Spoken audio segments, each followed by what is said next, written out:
This episode is brought to you by the Toyota Grand Highlander. Life's journey brings constant change filled with exciting surprises and grand challenges. And with its spaciousness, power, and style, the Toyota Grand Highlander is more than a vehicle. It's your partner in embracing all life throws at you. From the spacious adult-sized third row to seating for up to 8 passengers, the Toyota Grand Highlander is up for every grand challenge. Learn more at toyota.com/Grand Highlander.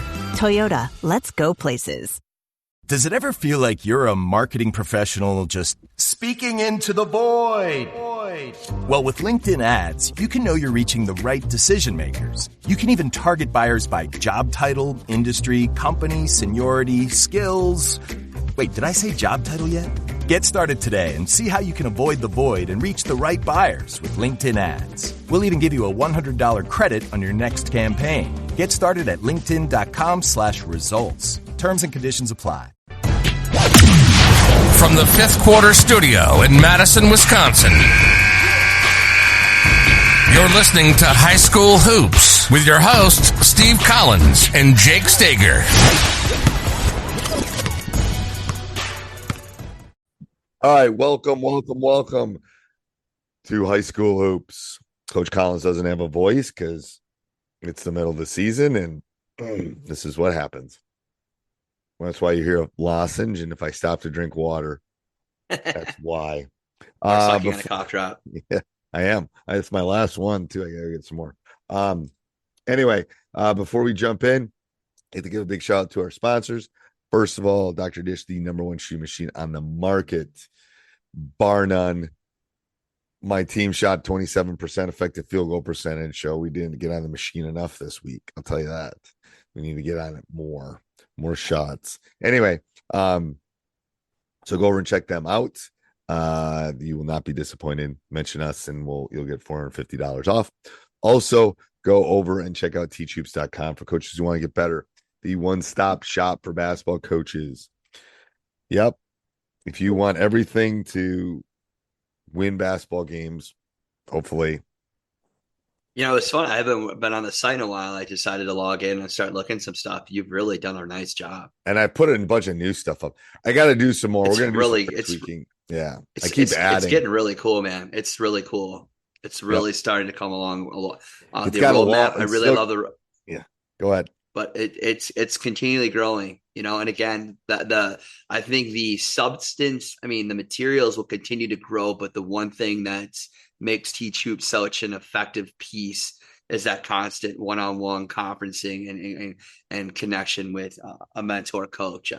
So, I could go on and on about how important that is, but that's the one big difference. And anything else in the market is the ability to have connection and utilize your own game film and be able to have communication and say, what do you think? Look at these stats, you know, and somebody to really have your back and with no judgment, you know, which is really nice. From someone that's literally didn't sleep last night because he's coaching his team. No one else is actually a coach that's running these things. No. No. They're either ex-coaches, which you can read between the lines, or they're just running a business. Like, correct. I'm literally a stats teacher, a high school basketball coach, and running this, and still married. So, boom on you. Boom on you.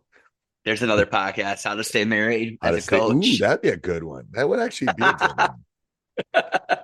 Okay, so this month's topics are going to be things wrong with Coach Collins's teams. I didn't say that. Yeah, I was just coming read up between the lines. It's true, though. It's so true. Well, it makes it authentic. It's good stuff. It does make it authentic. And it's actually going to help everybody, right? It's going to help our listeners. It's going to help you, and it's going to help your players. So it seems like it's a pretty good, effective idea. Win-win-win. So I'm going to start with. What's that from? That's from a movie. Win-win. Win-win-win. There is an age gap between us, so I don't know if we all have this. I don't know if I have the baseline of movies as you do. Okay. Anyway, if anyone remembers that movie, it's a win and it's a win-win. It's a win-win-win. Win-win. Is it a Office? Might be an Office episode.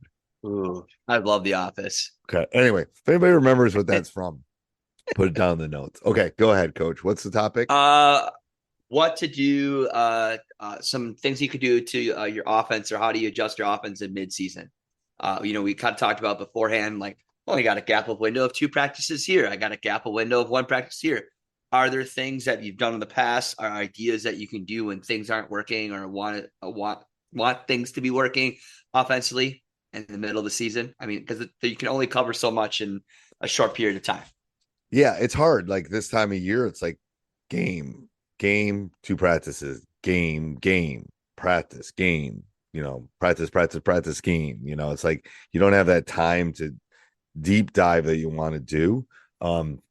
I know we've kind of tweaked our offense a little bit just because we saw some things we were good at and some things we needed some work on. But I think the best way to do it is, first of all, to watch film. So you should be watching your team anyway and seeing what they're doing well and what they're not doing well. That's kind of how we tweaked it. But I think the adjustments need to be in how you're breaking it down, how you're doing the skill work on the specific actions, if it's a cross screen or down, whatever that specific action is. I think gives a better look, I think, in some respects. What do you think? You talking about reinforcement through the use of breakdown drills? Yeah, I think that's huge, and reads off of it.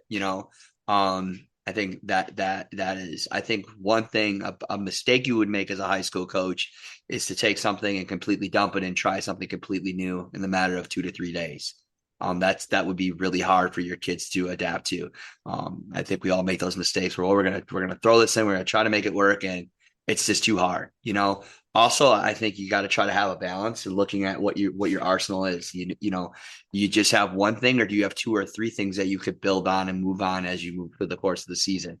If things aren't working within your open offense, maybe you need to have some type of continuity. Ryan Reynolds here from Mint Mobile. I don't know if you knew this, but anyone can get the same premium wireless for $15 a month plan that I've been enjoying. It's not just for celebrities. So do like I did and have one of your assistants switch you to Mint Mobile today. I'm told it's super easy to do at mintmobile.com/switch. Upfront payment of $45 for 3-month plan, equivalent to $15 per month required. Intro rate first 3 months only, then full price plan options available. Taxes and fees extra. See full terms at mintmobile.com. Or need to add another 1 or 2 quick hitters. What could you build up? What could you use to build maybe when things aren't going correctly, like within your freelance office? Because to me, I like to have a balance of all 3. So let's say that your base offense is some type of read and react and things aren't going well. To have some type of continuity or a couple sets to go to would be a great way to add into it. So what I'm saying is flex isn't very hard to teach high school basketball players in a matter of a couple of days, just some flex action or, even some dribble drive action, just something where you could kind of break up the monotony, like in defenses. Sometimes when we're not doing well, man to man or whatever we're doing defensively, throwing in a zone, throwing in something different just to eliminate some of that monotony, defensively. You can do the same thing with your offense. Yeah. And I think isolating the specific players that you need can be helpful too. Good. Yep. Yes. You know what I mean? Like, okay, we need player X to get a couple touches early. What can we do in relation to that offense to get them those specific touches? Like, or maybe you got a 3-point shooter, you need to run them off a couple screens. And that's where those quick hitters, either offensively or quick hitter wise can help, I think. Another thing too, and the game is so changed now because it's so mastered on the 3-point line. Being able to get some post isolation action with a strong player, just some. All right, how can we set 2 or 3 2 screens for this player to get on the block and go 1v1 isolation with a good player? I think that's something that's been lost in the game where we could get that player a simple post touch inside, even a guard. Really good players that are true good basketball players. If you could get them a post up against another guard, that is something that's really right. It's something easy to add. But the game has changed so much where I feel like I've been watching a lot of different high school basketball, from the girls' game to your games to other friends' games, the games I just go watch all the time. Is that you don't see a lot of that post isolation where I felt a while ago. That was a really good way to utilize a strong player, was just getting them a post touch. Right. And it gets them involved in the game, I think, is part of the issue too, is it's not an equal opportunity sport in some respects. You need to tell to all kids in the world. All kids and parents need to know that now. Yes. And sometimes some people need to get more touches than other kids. And it's like, how do you get them those? And how do you get those adjustments so that they can? I agree. No, anything else, Coach? No, I just think it was a good conversation. And I guess you kind of pick and choose what works best for you. Yeah. Yeah. I mean, it's looking at those specific, ISOs or those specific, it's hard. It's hard. I mean, I've had seasons where I've thrown it out. Like, that's not working. We're not doing that anymore. Just get rid of it. Yeah. Now. And because you why beat your head over, beat your head over a rock or whatever. It's not working. It's not working. You move on to the next thing. And sometimes that's the way it works. I agree. And I just think you got to be realistic with the time that you have and what you put in. You have to be realistic because you only have so much short period of time to you in the next game. And especially if you're struggling with certain concepts defensively or offensively, trying to throw in a whole new offensive system and stuff, you're just not going to have enough time. So you've got to figure out what you can do and map it out a little bit, and build off of it. Right. I agree. All right. Till next week, Coach.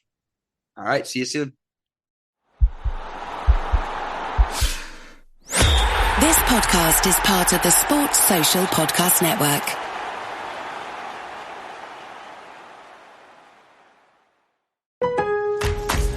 Lowe's knows you take pride in every project. So take on what's next today with a free Select Craftsman hedge trimmer or leaf blower when you buy a 20-volt push mower. That's a $119 value on reliable, high-performance Craftsman tools you trust. For the power to do it all, build, repair, restore, maintain, go with Craftsman. Available at Lowe's. We help. You save.